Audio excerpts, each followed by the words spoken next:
Kita semua tahu cara membaca huruf muqatta'ah yang berada di awal surat itu dengan menyebut huruf-huruf tersebut, disertai hukum tajwid yang melekat padanya. Ya, kalau huruf muqatta'ahnya berupa toha, bacanya toha, panjang 2 harokat sebagai mad tobi harfi. Kalau hurufnya ain sin qaf, bacanya panjang semua 6 harokat dan ada hukum ikhfa hakiki di sana. Surah Maryam, bacaan kaf ha ya ain shad, ada hukum mad 6 harokat pada huruf kaf, 2 harokat di huruf ha dan ya, selebihnya 6 harokat juga, dan disertai hukum ikhfa dan qalqalah di akhir. Sekarang, bagaimana jika bacaan-bacaan tersebut kita wasolkan ke ayat berikutnya?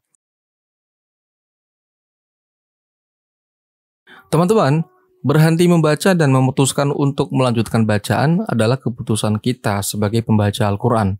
Yang penting, kita tahu ilmunya.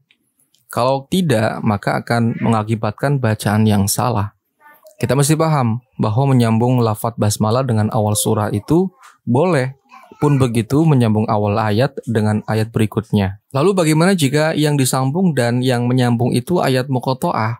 Hukum tajwidnya sama aja sih, kecuali Yasin dan Nun di surah Al-Qalam yang dihukumi idhar pada nunnya dan tidak boleh melebur sebagai idgham ke huruf wawu pada ayat setelahnya.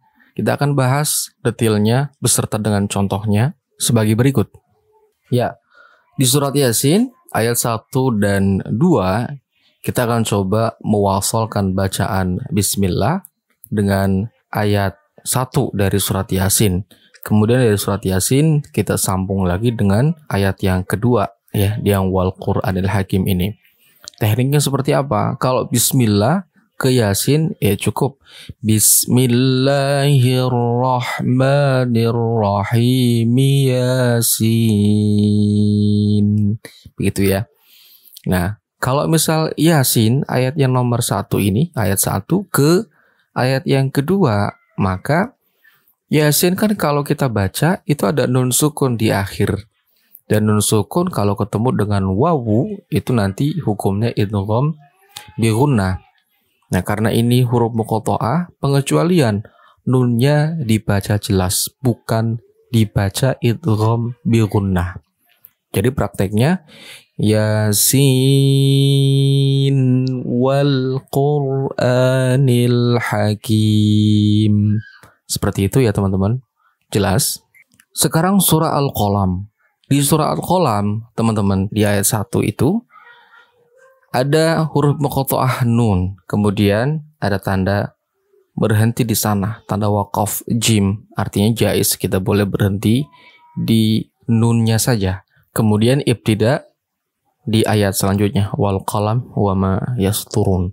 Dan bagaimana jika nun al-muqatta'ah ini disambung dengan wal qalam wa ma yasturun? Sama, nunnya dibaca jelas. Jadi nun wal qalami wa ma yasturun. Baik, segitu dulu teman-teman pembahasan dari hukum nun surat Yasin dan nun di surah Al-Qalam. Semoga bermanfaat dan kita akan ketemu lagi di video selanjutnya.